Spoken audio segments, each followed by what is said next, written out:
नमस्कार, मैं श्याम गोपाल शर्मा।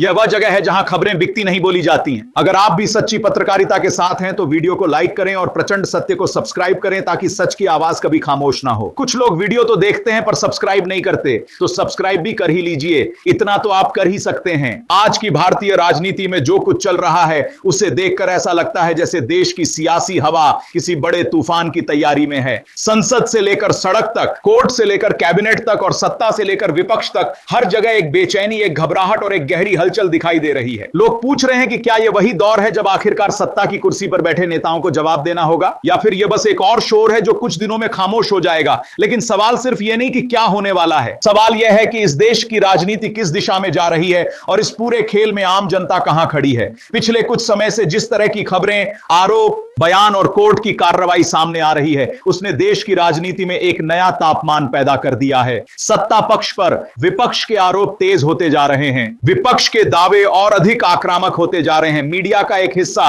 इस संघर्ष को और तीखा बना रहा है, जबकि दूसरा हिस्सा उस खामोशी में डूबा है जहां सवालों से बचना ही प्राथमिकता बन गया है। लेकिन इन सबके बीच एक मंच ऐसा है जो ना तो किसी पक्ष का है ना विपक्ष का, और वह है न्यायपालिका, जहां हर बड़े राजनीतिक संघर्ष की आखिरी दस्तक होती है। देश के तमाम बड़े नेता, बड़े चेहरे और बड़े नाम आज एक ऐसी स्थिति में पहुंच गए हैं जहां हर कदम एक खतरा भी है और एक मौका भी, क्योंकि जैसे ही किसी नेता पर सवाल उठते हैं उसके विरोधी उसे हवा देते हैं, और जैसे ही अदालत किसी कार्रवाई की बात करती है देश की राजनीति में भूचाल आ जाता है। इसी माहौल में कुछ रिपोर्ट्स और चर्चाओं ने आग में घी डालने का काम किया है, जहां कहा जा रहा है कि कुछ सांसदों को लेकर जांच की मांग बढ़ सकती है। कोई कह रहा है जांच के आदेश हो सकते हैं, कोई दावा कर रहा है सियासी खेल पलट सकता है, तो कोई विपक्ष यह कह रहा है कि अब इलाज शुरू हो चुका है। लेकिन इस पूरे शोर को समझने के लिए हमें पीछे लौटना पड़ेगा, उन फैसलों पर, उन बयानों पर और उन राजनीतिक घटनाओं पर जो इस देश की दिशा तय कर रहे हैं। क्योंकि राजनीति में कुछ भी अचानक नहीं होता। हर फैसला, हर बयान, हर गठबंधन, हर टूटन और हर टकराव सबका एक संकेत होता है, और वही संकेत आज देश की राजनीति को इस उबाल तक लेकर आए हैं। अब सवाल यह है, क्या विपक्ष सचमुच इतना मजबूत हो गया है कि वह सत्ता पक्ष को इस तरह चुनौती दे सके, या फिर यह सिर्फ एक राजनीतिक रणनीति है जिसका असर सोशल मीडिया और सड़कों तक सीमित है। और क्या वाकई में देश की अदालतें अब इतनी सक्रिय हो रही हैं कि सत्ता पक्ष को भी अपने कदम संभाल कर रखने पड़ेंगे। इसी कहानी के विस्तार के लिए केंद्र में आता है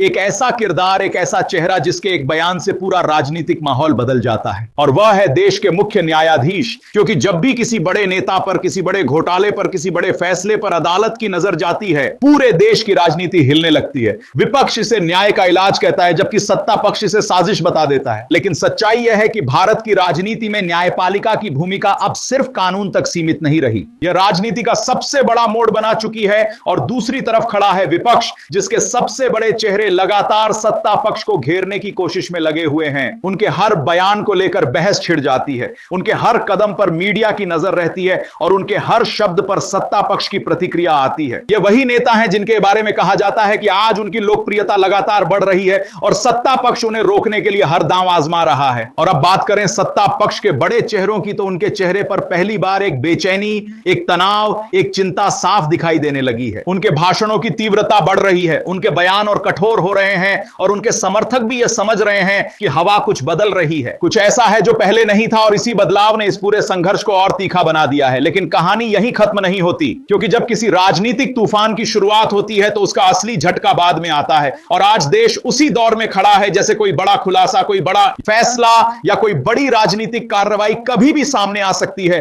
और यही वजह है कि सोशल मीडिया, टीवी स्टूडियो और जनता की चर्चा सब एक ही सवाल पर अटक गई है, क्या सत्ता पक्ष की मुश्किलें अब सचमुच बढ़ने वाली हैं? जैसे जैसे समय बीत रहा है, राजनीति का यह तूफान और भी गहराता जा रहा है। सत्ता के गलियारों में फुसफुसाहट बढ़ गई, विपक्ष के दफ्तरों में बैठकों का दौर तेज हो गया है, और जनता के बीच चर्चाओं में एक अजीब सा रोमांच और बेचैनी दोनों एक साथ महसूस हो रही है। क्योंकि हर कोई जानना चाहता है कि वह कौन सा कदम है जो अगला बड़ा झटका दे सकता है, वह कौन सी घटना है जो सारे समीकरण को पूरी तरह बदल सकती है, और वह कौन सा फैसला है जो पूरे देश को हिला सकता है। इस माहौल में एक दिलचस्प चीज यह देखने को मिल रही है कि सत्ता पक्ष के तमाम बड़े नेता अचानक बेहद रक्षात्मक मुद्रा में दिखाई देने लगे हैं। उनके भाषणों में एक बदलाव दिख रहा है। पहले जहां वे विपक्ष को खारिज कर देते थे, अब वे उनके हर बयान का जवाब दे रहे हैं। पहले जहां वे आलोचना को सिर्फ राजनीतिक बयानबाजी कहकर छोड़ देते थे, अब वे हर आरोप को एक खतरे की तरह लेने लेने लगे हैं। उधर विपक्ष की रणनीति बेहद चतुराई से बदली है।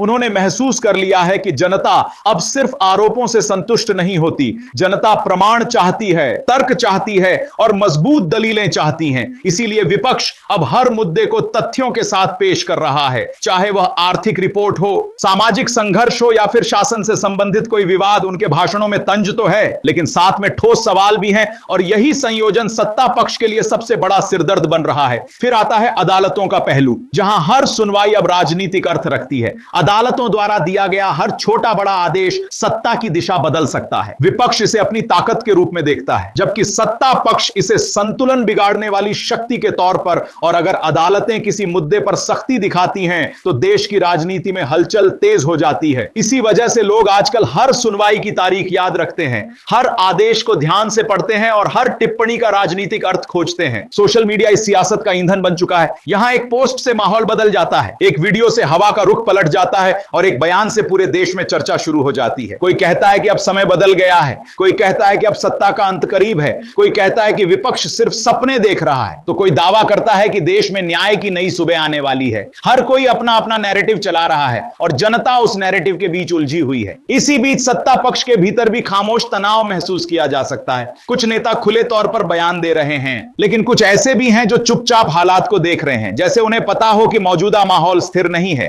वे हर हलचल को नोट कर रहे हैं, वे हर मुद्दे पर होने वाली बहस को गहराई से समझ रहे हैं और शायद वे भी यह महसूस कर रहे हैं कि देश की राजनीति के पहिए धीरे धीरे एक नए मोड़ की तरफ घूम रहे हैं। विपक्ष के बड़े चेहरे लगातार रैलियां कर रहे हैं, जनता के बीच जा रहे हैं और अपने संदेश को और साफ कर रहे हैं। उनके भाषणों में एक दृढ़ता दिखती है, जैसे उन्हें विश्वास हो कि समय उनके पक्ष में है। चाहे वे संसद में हो या किसी गांव की सभा में, वे हर जगह एक ही बात कह रहे हैं कि देश अब बदलाव चाहता है और इस बात को जनता भी अब समझने लगी है। भीड़ का उत्साह, जनता की आवाज और चर्चाओं का बदलता स्वर, यह सब मिलकर एक संकेत देता है कि हवा में कुछ तो नया है। लेकिन इस नए माहौल में सत्ता पक्ष पूरी कोशिश कर रहा है कि हालात नियंत्रण में रहें। वे लगातार नए कार्यक्रमों, नई घोषणाओं और नए वादों के जरिए जनता को अपने पक्ष में रखने की कोशिश कर रहे हैं। वे हर आलोचना का जवाब दे रहे हैं, वे हर विवाद को दबाने की कोशिश कर रहे हैं। लेकिन जिस तरह घटनाओं की गति बढ़ रही है, उससे साफ है कि चीजें अब इतनी आसानी से नियंत्रित नहीं होने वाली। यह पूरा संघर्ष अब सिर्फ सत्ता और विपक्ष का नहीं रह गया है।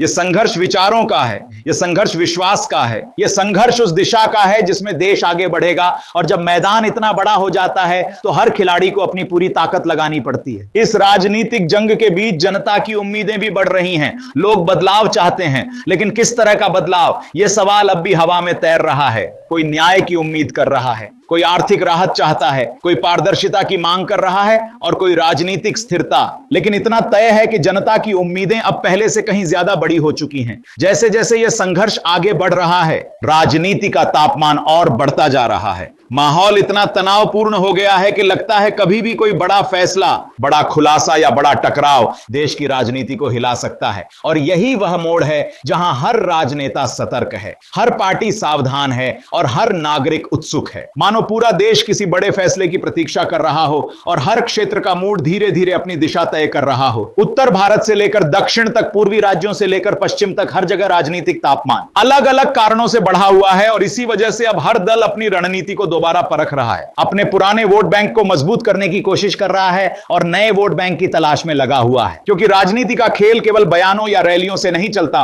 वह समाज की बदलती संरचना, युवा वर्ग की सोच, आर्थिक चुनौतियों और जनता की उम्मीदों से तय होता है। और आज के माहौल में युवा सबसे बड़ा फैक्टर बन चुका है, जिसकी नाराजगी या समर्थन दोनों सरकारों की किस्मत बदल सकते हैं। और यही कारण है कि आज सत्ता पक्ष भी युवाओं को लुभाने में कोई कमी नहीं छोड़ना चाहता और विपक्ष भी इसे अपने सबसे बड़े हथियार की तरह पेश कर रहा है। और इसी बीच सोशल मीडिया का दबदबा ऐसा है कि एक बयान जो पहले सिर्फ एक जिले में चर्चा बनता था, अब पूरे देश में मिनटों में वायरल हो जाता है। और कोई छोटा वीडियो किसी बड़े नेता की छवि को पल भर में उठाता या गिरा देता है। और यह सब मिलकर राजनीति को पहले से कहीं ज्यादा तेज, आक्रामक और अनिश्चित बना देता है। और इस माहौल में जब कोई नेता अचानक नई चाल चलता है या नया संकेत देता है तो उसे नजरअंदाज करना किसी के बस की बात नहीं होती। चाहे वह गठबंधन बदलने का संकेत हो या नए राजनीतिक साथियों से गुप्त मीटिंग हो या किसी बयान के माध्यम से भविष्य के इरादों का इशारा। क्योंकि राजनीति के हर के संकेत में एक संदेश छिपा होता है जिसे जनता और मीडिया दोनों पकड़ लेते हैं और यह संदेश ही चुनावी हवा की दिशा बदल बदल देता है और जब सत्ता पक्ष को लगता है कि विपक्ष मजबूत हो रहा है तो वह तुरंत अपनी रणनीति बदल देता है। मीडिया नैरेटिव पर फोकस बढ़ा देता है, अपनी उपलब्धियों की गिनती करने लगता है और विपक्ष की कमजोरियों को उजागर करने की कोशिश करता है। और इसी के बीच विपक्ष अपनी रैलियों में नई ऊर्जा भरने लगता है। हर भाषण में यह बताने की कोशिश करता है कि देश में बदलाव की जरूरत है और वह बदलाव वही ला सकता है। और जब जनता दोनों तरफ के दावों को सुनती है तो वह तुलना करती है कि किसकी बात में दम है और किसकी बात खोखली है। अगर आपको यह वीडियो पसंद आया हो तो लाइक करें, कमेंट करें और चैनल प्रचंड सत्य को सब्सक्राइब करना ना भूलें ताकि हर सच सबसे पहले आपको मिले। धन्यवाद।